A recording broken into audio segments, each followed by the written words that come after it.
Hello, welcome back to the shop. It's a beautiful, beautiful autumn afternoon out there. In fact, it's been a beautiful day today. But I've been busy doing other things this morning. It's the afternoon now. And I've just come in the shop. I thought I'll start doing a bit of work, or continuing a bit of work on my tender here, which is just behind me on the bench. Remember the tender for the steam locomotive, the 5-inch gauge loco that I'm working on. I'll just bring you in closer so you can see what's what. It's just down here, but I'll bring you in down here so you can see what's going on. Alright, hopefully you can see what's what here. You can see what I've done is I've riveted the horn cheeks on to the tender now. On this side only, I've got to do the other side yet. But what I've done, I haven't gone with the design, which is, you've got a choice actually. It depends whether you use the Don Young design for the London North Western Railway tender, or you use the Hotspur design one. The Hotspur uses 5 5/64 rivets on each one. The Don Young design uses 6 1/16 rivets, snap heads in both cases. But you've got very little distance to get it. You can't get your rivet snaps in properly here. So that was concerning me a little bit, that was. We got rough cast. These are sand castings, these are here. They're not lost wax castings or anything like that. So they're not exactly, precise. So I thought, if you put 1/16 rivets in, I didn't have confidence that I'd be able to do them, or rivet them over properly. So what I could do then is, why didn't I put some different size rivets in, bigger ones, but less of them, and making sure I can get in with the rivet snap. Use the rivet set here, those snap. See, I can get that in. And I can rivet them over on the back. So what I've got here is 4 3/32 snap head rivets on each one. I think it looks alright. And for all the rivet counters out there, so, oh, it's not authentic, it's no good, it's rubbish or whatever. Well, you've always got the option to do your own, then you can have it perfect then. But this is my workshop, it's my project, and it'll be the way I want it. Right, so that's what I've been working on. I thought about doing the ones on the other side now. I'll take that frame rail off and we can rivet them on that side. That gets a few more components off the bench then. Clear some of the clutter off the bench. I'll just show you something else we're going to do as well, which relates to this. I've got the material for the inner frames now, and I'll just show you that. Just hold on. I'll take you back a little bit because you're going to get a bit too cramped here with me standing here as well, and you're there. Just hold on. Right, we have here now the material for the inner frame rails, and it's 1.5 inch by 1/8 thick bright drawn mild steel. Obviously it's long enough, there's plenty length in that there. I got that the other day. It's a little bit too deep. We need 1 3/8. So we're going to have to machine it down, both rails down to 1 3/8. Now there's a couple of ways we could do it. One is we could hacksaw down there, cut a slither off the rails, or the chassis members here, these inner chassis rails. We could cut a slither off them and then file them, no problem whatsoever. I've done that kind of thing many times before. But we've got a well-equipped workshop here. There are 3 machines which have the potential to be able to do that kind of work in here. We've got the shaper, bit cumbersome on there because these are quite long. We'd have to do multiple setups to keep indexing the bar along, and we'd be cutting we'd be cutting that way. As you see it now, you'll be cutting across like that, which is crap. I don't like that at all. So I'm going to discount the shaper. The planing machine, most definite. The milling machine, that's a definite as well, although we'd have to consider holding it. How would we hold it? The vise isn't wide enough to hold the length of strip that we want, so we'd have to come up with something fancy there. But the planer is shining at the moment, saying, let me do this job. So I think we should let the planer do that. We'll sort the setup out. I've got a couple of jobs I want to do on the planer first. The first thing is I want to spot face the tool head screw where the lock nut goes. You've seen that before. I will show you that a little bit later on. And I also want to replace the two rods for the belt switching mechanism. When we were messing with the belt switching mechanism some time ago now, we thought they were quite worn. So I will replace them. I've got the material here for them. I've had it for a while now. I thought when we come to do that, this job on the planer, we'll do them bits of remedial work first. We'll have a good check over it and good oiling. Make sure we've got no issues, no problems. But first I want to get the riveting done on the 3 sets of horns and the axle boxes for the far side, and then that's the axle boxes, horn cheeks riveted on. I haven't got to worry about them. We've still got to put the spring hanger brackets on. Now these are, I've got plenty of rivets and stuff. I've got 1/16 snap head rivets for these, and there's 4 in each one, and there's 12 components. So there's quite a few of them. But they've got to go on, and they also go about there. We'll mark them out and drill them to suit. So there we are. What I'm going to do then is I'm going to start fixing these in position. Take that chassis rail off. We'll clamp one in position, set it up where we want, and we'll drill a couple of holes. Put a couple of cap screws in. We've got some tiny 10BA, or 8BA cap screws, which will go through here nicely. Hold them in place, and then what we'll do, we'll finish drilling all the holes. We'll take the axle box out. We'll leave the stay in. The stay here, I don't know if you can see that there, the stay. That's really important because that's like our gauge, and it sets the distance between the two horn guides. That's always in. That's never removed in operation when the loco's running. Yeah, and it sets the distance for this. Holds everything in place when we do the riveting. Let's see.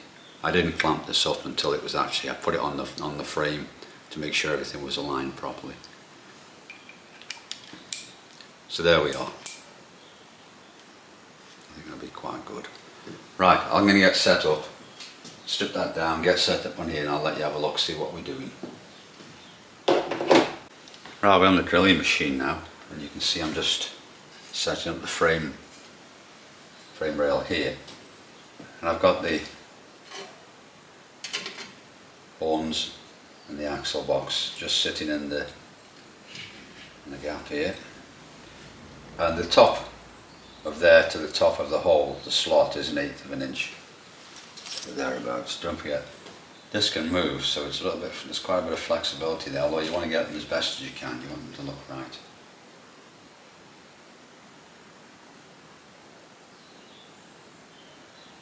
Yeah, about 1/8 of an inch.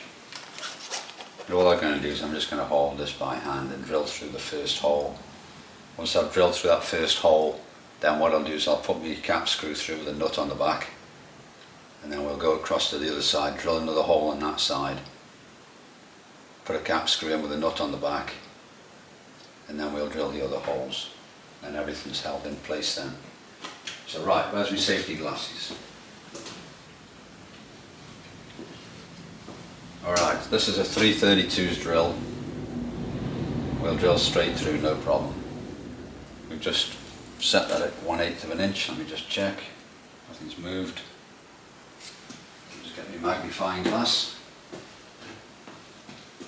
just verify that. As long as this looks right, I'm happy with that.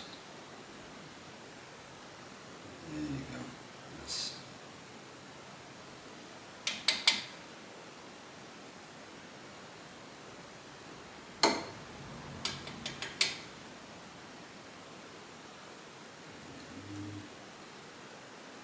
There you go.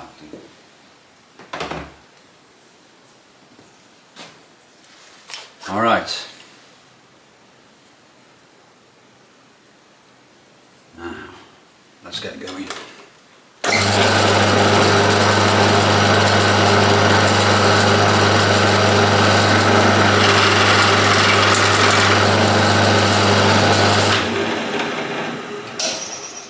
There we are. That's our first hole. So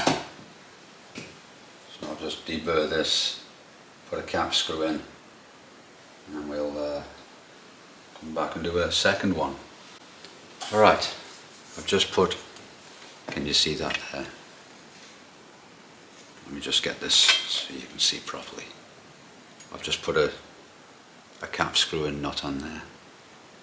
So that's been held in place sufficient now to allow me to drill one hole on that side and hold that assembly in place, and then we're away then. So let me drill that one now. Right, so look.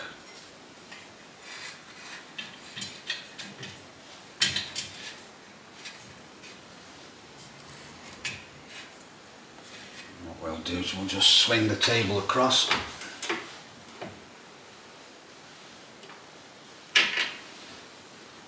Gives a bit better support. Right. You can see, can't you? Let's move it a bit. Perhaps a little bit closer for you, eh? There you are. I'd already pre-drilled the horns. Did that a few days ago actually, maybe a week or so ago.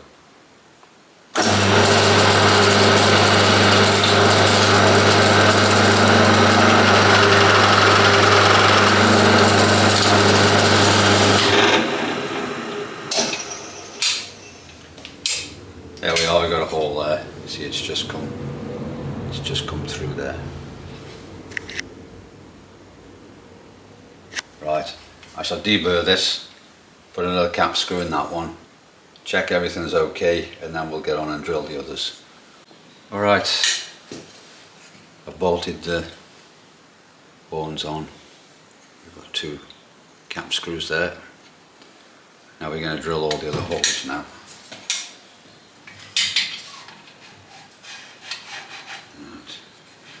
And this little setup here is just quite sufficient for what it is.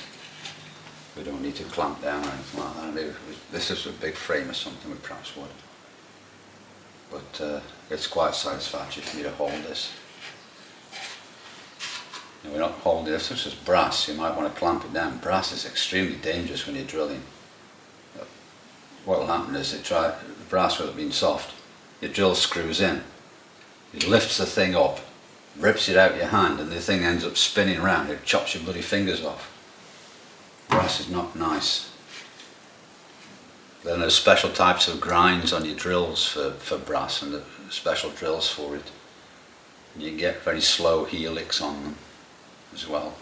Or you can just take off some of the sharpness on the helix. You can reduce it on the drill. But on tiny drills like this, it's virtually impossible because you can't see what you're doing. It's too small. But anyway, that's not for today. We're drilling through steel plate. It's 1/16 thick. It's not a problem for us.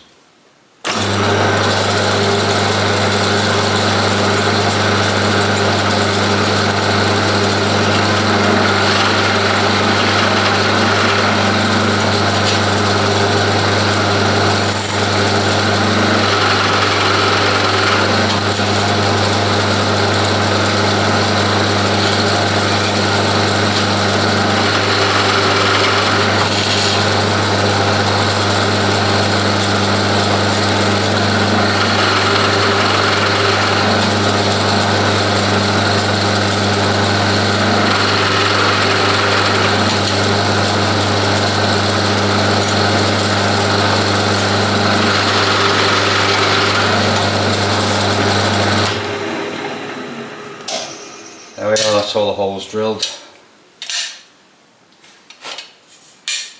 I'll strip this off now, deburr all the holes, and then we'll start sorting the rivets out. Alright, just come down by the little welding bench here where I've set myself up for sorting out the length of the rivets. Now the rivets I've bought standard length here. You can see, can you see that there? That's a little 332 snap head rivet. It's 1/2 inch long. Well, I want them 3/8 of an inch long. So we've got to cut the end off there 1/8 of an inch. So how are you going to hold that to do that? What are you going to do? Well, I've got a little bag of them here. I've got quite a few over there actually. I bought quite a number of different size rivets that will be needed for this particular locomotive build. Let me just put that down. Alright. Some time ago I was reading through some of the old Model Engineer magazines. I don't know if any of you are sort of familiar with the Model Engineer magazine. It's probably it was the #1 Model Engineers magazine here in Britain. Quite probably around the world as well at one time.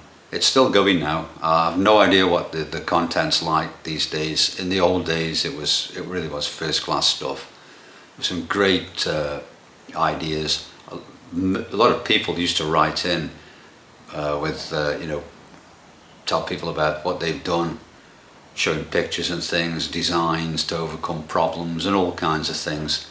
And it was really extremely useful for a learning device, if you like. People did learn a lot from that. There's some very skilled, very competent model engineers out there who a lot of them are self-taught, and they relied on things like the Model Engineer magazine for information and knowledge. But anyway, I saw some little devices that somebody made for cutting down tiny screws and rivets and things. It's one of these little things here. Can you see that? Is that focused on that? If I put my hand behind, does it focus okay?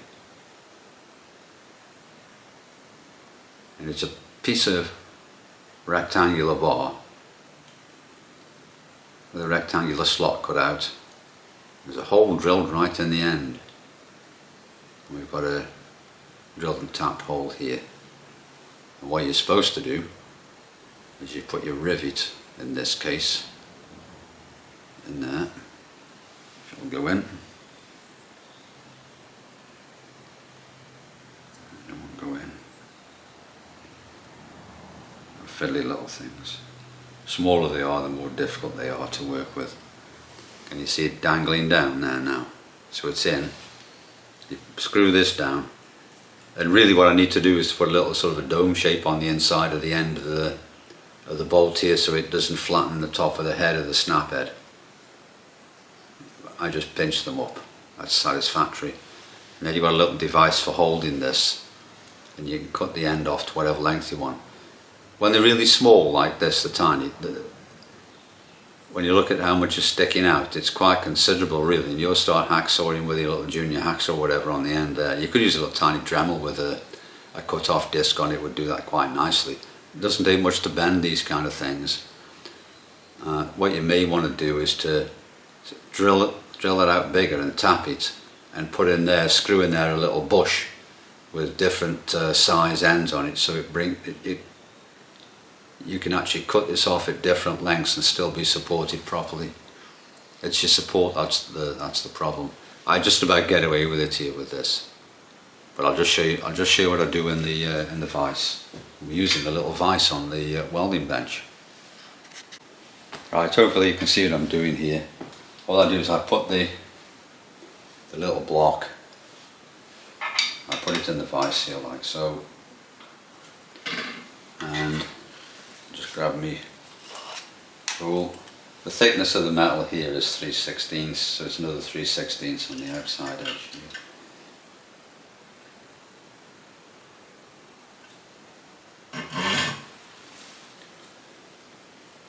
Junior hacksaw is ideal for this.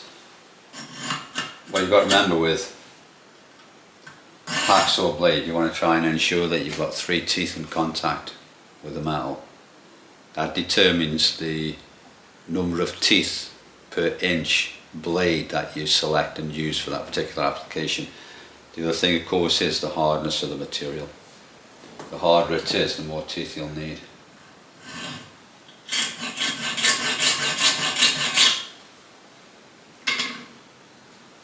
Just make sure that's pinched up.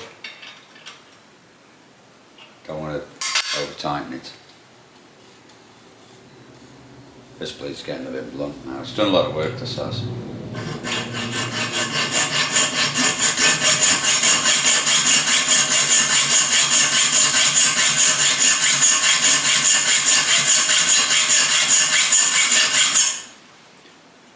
There we are. Be careful because that'll be red hot. There you go.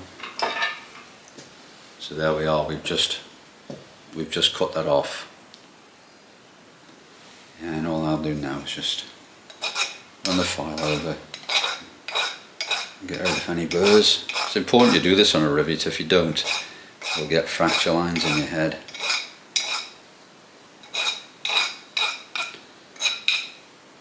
There you are.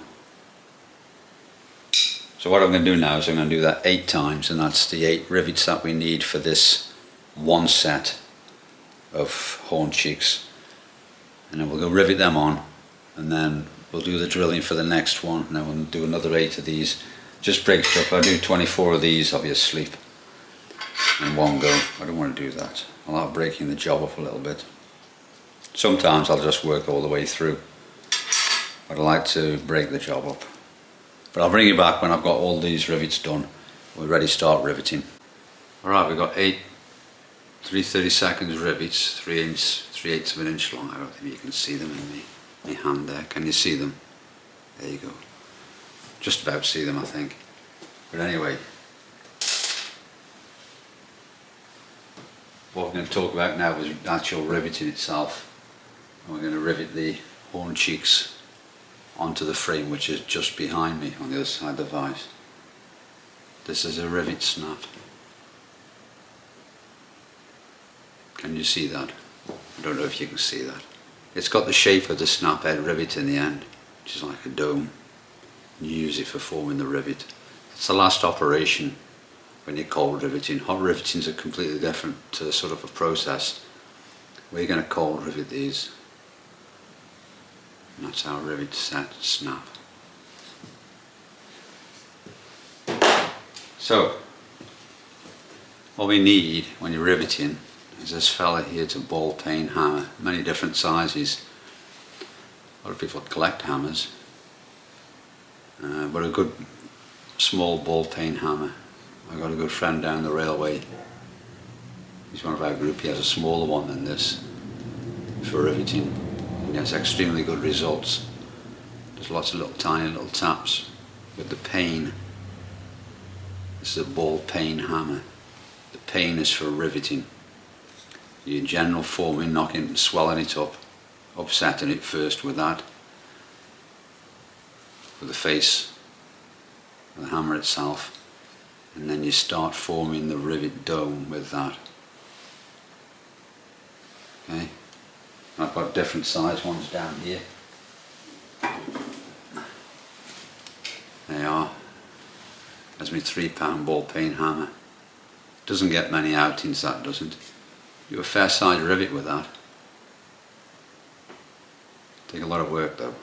I wouldn't want to cold rivet a big rivet. We needed this thing though.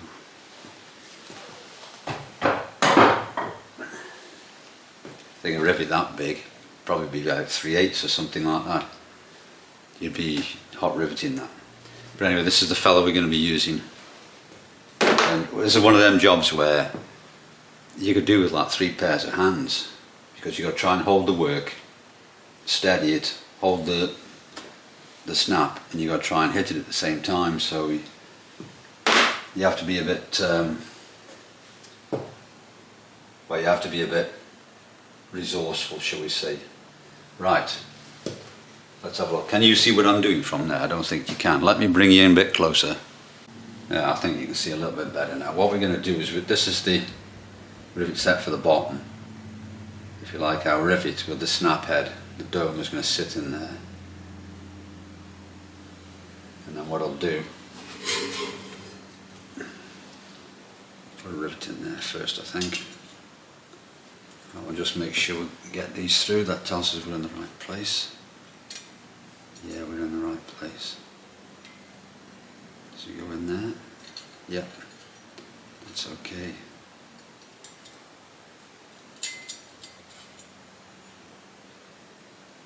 There you go, it's in. So yeah, we're happy with that position. So let's put that down there. And what we'll do is we've got to try and hold that. It's difficult when you're on your own. I could really do with one of you lot giving me a hand. But anyway, I think you'll get the general idea anyway. You've got to be careful. These are very thin, small diameter rivets. And what I've done is the length, that 3/8 of an inch long. I've got about 1/8 of an inch thickness with the gunmetal horn cheek and about 1/16 on here, so we've got 3/16. So to form the head, typically you'll need 1.5 times diameter. Yeah? So if it's 1.5 times the diameter, it means that it's 1/16, what's that, 5/64s? So I've given myself a little bit more, just to make sure I can form the head properly. I'd sooner have too much than too little, because then you can always take a little bit off if you find your head's not quite the right shape or whatever, it doesn't form properly. See, that's just dropped out now. That's your problem.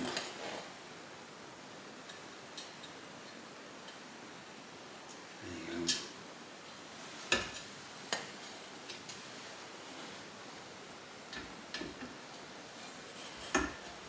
Is that in? Yeah, that's in. Alright, let's just start riveting now. Try and keep this as flat as you can.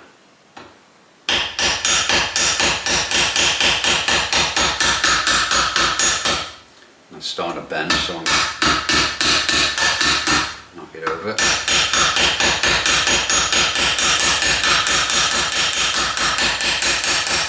Just knock it back.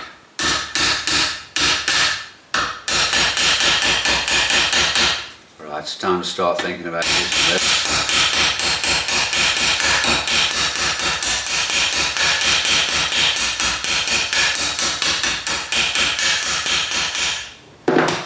It's time to use this fella now. This is where you've got to try and hold the frame and hold this at the same time, keeping everything perpendicular.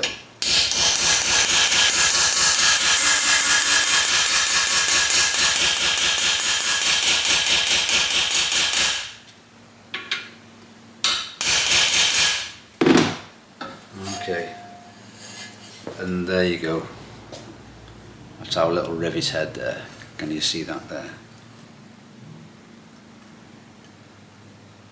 You can. You can see there's the other side. So we've got one secured there now. That's nice and secure. So at 3/8 of an inch long, I'm happy with the head that it's formed. It's okay. We're going to put one in there as well.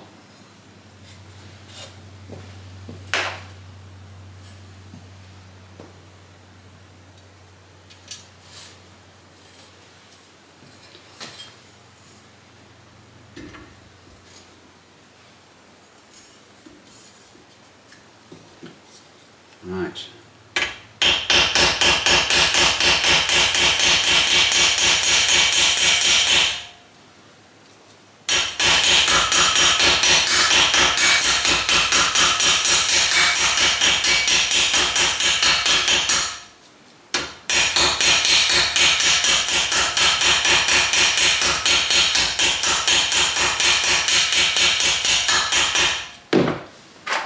This is where you have to be careful. I'm going to turn this the other way around. Turn that through 180.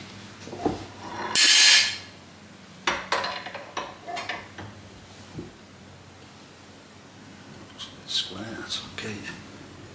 So if I turn that through 180, put this over here, see? Like that. See what I mean about another pair of hands.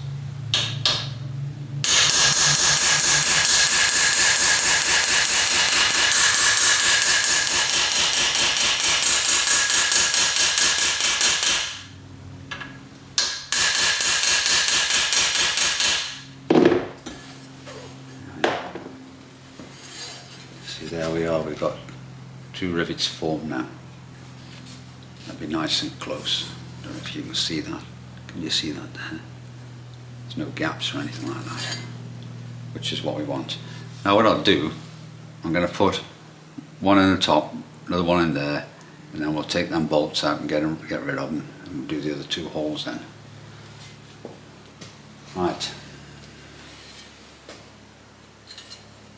Now, wrong way around. Put that in there. Right.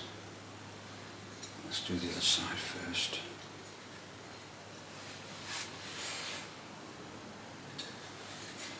Let's do that one.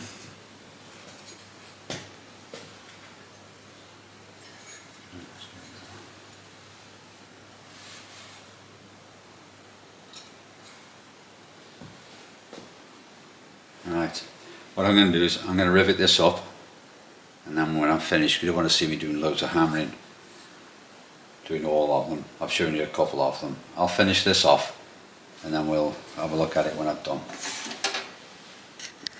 Alright, I've just done that first one. Can you see? There you are. And the axle box is free to float up and down. There's the rivets on the back. Alright, what I'm going to do is I'm going to do the others off camera, and I'll let you have a look at it when it's done. That looks okay. First really important thing to do, I bet none of you can get it, the most important thing to do now is go and have a drink of tea. Right, it's a couple of days since we made that start on the riveting, and I've actually finished the riveting on my tender frames now, and I must apologise as well for the motor running next door. It's Andy the gardener doing his thing. He comes on Fridays and sorts the garden out for next door. But anyway, I'm going to bring you down here so you can see what we've done. We've riveted all the horns on now. That's not looking too bad. I'll bring you down, we can have a good look. Alright, you can see all the horns are on now then. All of them are free, which is what we want. Not binding or anything. We've still got to cut that relief radius on there that we talked about some time ago, don't forget, but that's a job for the future. You can see they look pretty good now. They're alright. Some of them may not look pretty, but as long as the rivet's swollen in the hole and we've got sufficient material in the head and it's up against the plate, we're not going to have an issue. There's the other side. Okay. And I feel that it's starting to get quite heavy. Needs to be a lot heavier. You need plenty of weight in your frames. A railway locomotive's got to keep the wheels in contact with the rails. Mustn't let them come away from the rail. If they do, they'll derail and have problems. Anyway, that's that. Alright, there we are. We finished the riveting of the horns onto the frames of the tender, and we're going to move on to the next aspect of the job, which is the inner frames. And to do that, we're going to do some work on the planer. But as far as the riveting is concerned with the horns, we're done with that. Anyway, I hope you enjoyed this little video, and we'll see you on the next one, which is going to be towards the planer. We've got some repairs we want to do, and then we're going to do some work on it. So I'll see you next time.